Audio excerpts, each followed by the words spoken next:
Hey everyone, it's Carol J. Dunlop, your online WOW strategist. Happy Friday! Happy Friday, I guess we could say. I hope everyone is doing well. I got to check and make sure that I'm on the right account. I'm on the wrong account here to check. So I got to check and make sure that um, it's broadcasting. So yeah, I believe so. Right here, I see it. Yeah, there we go. We're doing good. So, how you doing? How's everything going? I'm glad you're okay. I'm ready for October. I know it's September, but I'm ready for October because I'm a breast cancer survivor and really, we fight all year long, not just in October. So, I like to remind people as much as I can. Oh, I got some terrible light coming in, sun coming in, but we'll be okay.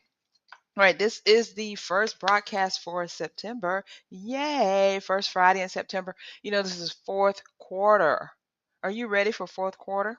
I hope so, because this is the last quarter of 2022. This is usually when businesses get ramped up, get their websites together. I got a couple of clients that just came in new to me. Hey, y'all, and are getting their websites up and running and ready because guess what's next around the corner? The holiday season. Are you ready for the holiday season? If you're not, you better get ready. And if you need to get ready in any kind of way, shape, form, or fashion, I am here to help you. So you can go to csicorporation.com/online wow, schedule your online wow assessment with me, and together we'll look at your website, see where you're missing out on clients, and see what you can do to stop that immediately.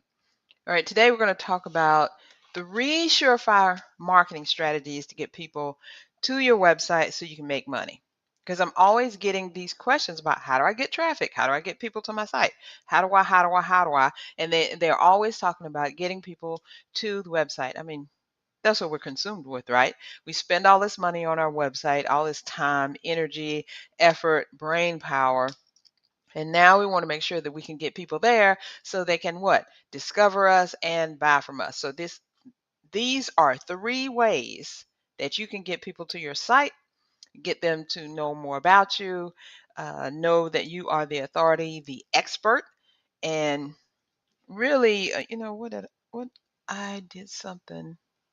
That's okay. I'll be all right. I was gonna like on a thing, but that's all right. I'm thinking. My brain's going. So these 3 strategies, you may not think of them as strategies to get people to your website, but they really will. And I'm going to tell you what they are right now. Your book, not just a book, but your book that you author, your podcast, and your summit. So you might say, Carol, those don't have anything to do with my site, but they do. They really, really do. So let's start with number 1, the book.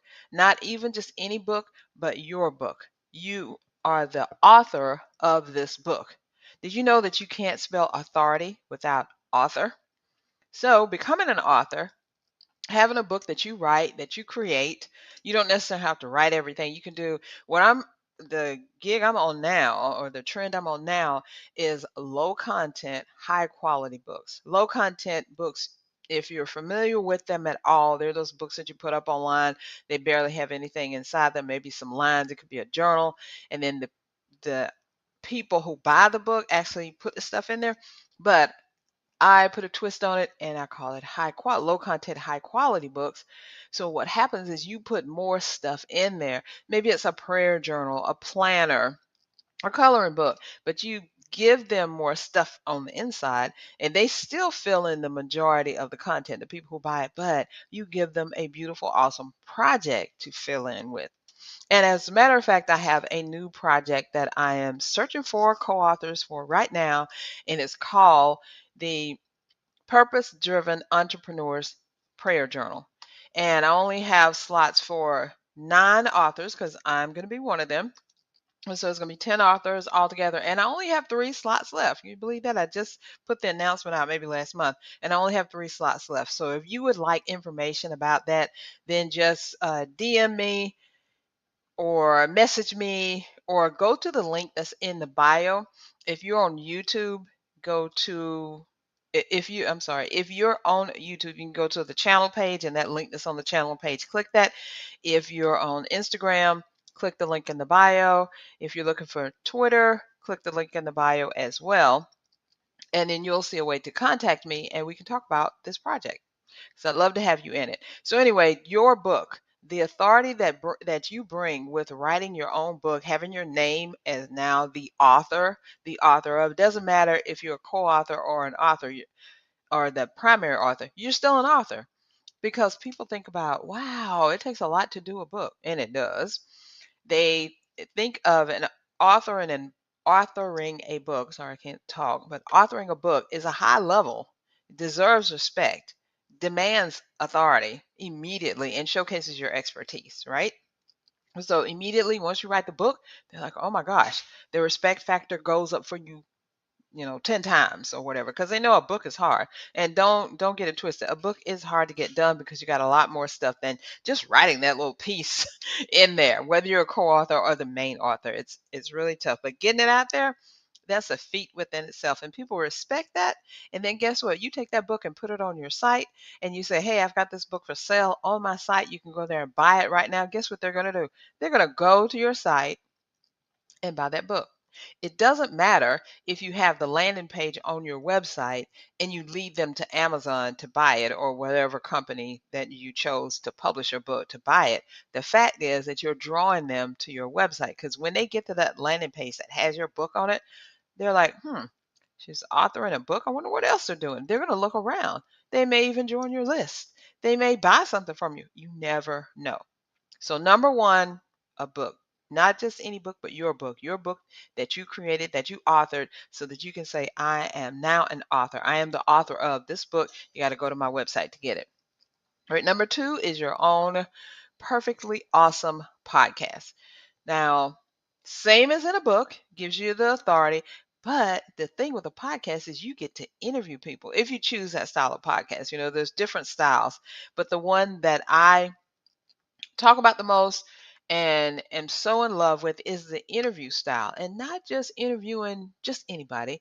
Interview influencers, big name people, authorities and things like that are in your industry, but also make sure that you're interviewing the people that you could possibly work with or who want to hire you.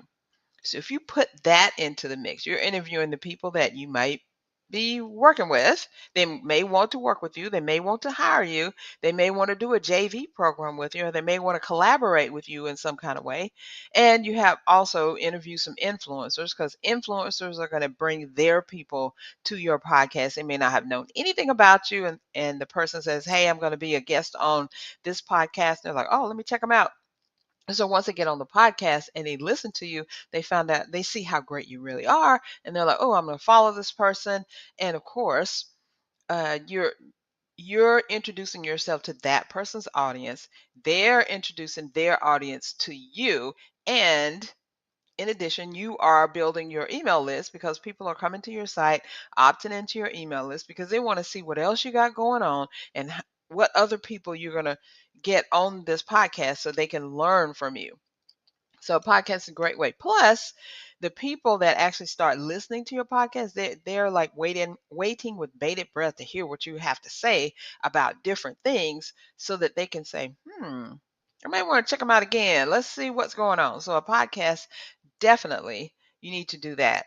And guess what? So even if you do 3 months or 12 weeks and you do one podcast a week, that's 12 times that you can bring people to your website.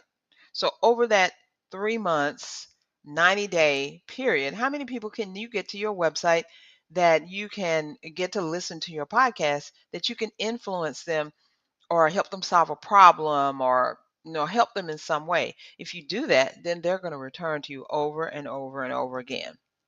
All right, the third thing is the summit. Y'all know this is my favorite. As a matter of fact, here on YouTube, if you're watching on YouTube, I do have a series, the Monday Marketing Summit series, where I bring out a different summit guest every Monday.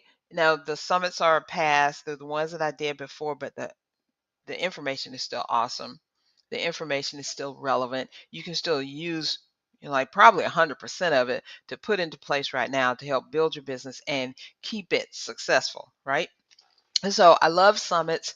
And the reason that they really bring in a lot of people to your website is they bring a lot of people to you because you're orchestrating and hosting and managing and creating the summit, and you're presenting it, you're promoting it, you're the bee's knees, you're the one who's doing everything, you're getting all these guests together.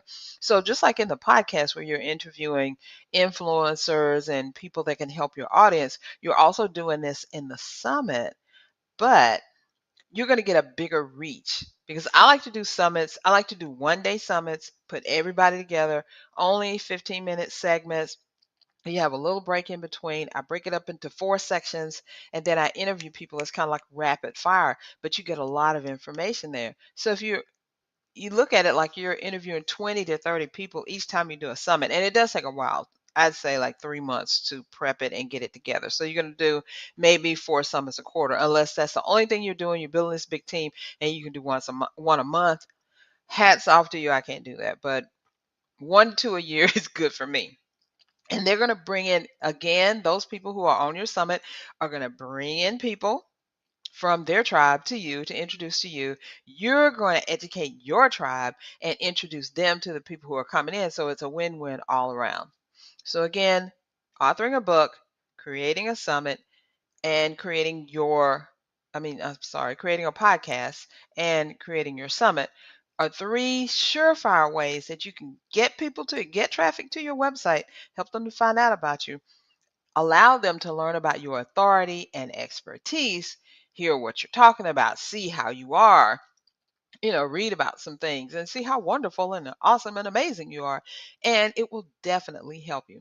So I said last time, so if you need some help with this, again, go to csicorporation.com/online wow, or click the link in the bio or on my homepage. Get to me however you can. And I said last time that I was trying to see if I was going to renew with StreamYard because my year is up, or if I was going to go over to Restream, or if I was going to continue with Lula.tv, which is what I'm broadcasting on wherever you're looking at me, YouTube, Twitter, or Instagram.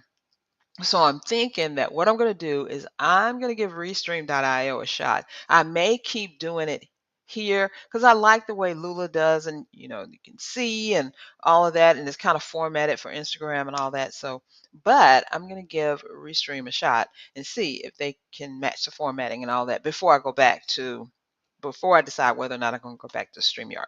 So we'll see. What do you think about it? What do you think I should do? What's your experience been with either Restream.io, Lula.tv, or StreamYard.com? Let me know in the comments, the messages, or however you get a hold of me. And thank you so much. I will see you next Friday, and have a awesome, safe Labor Day celebration.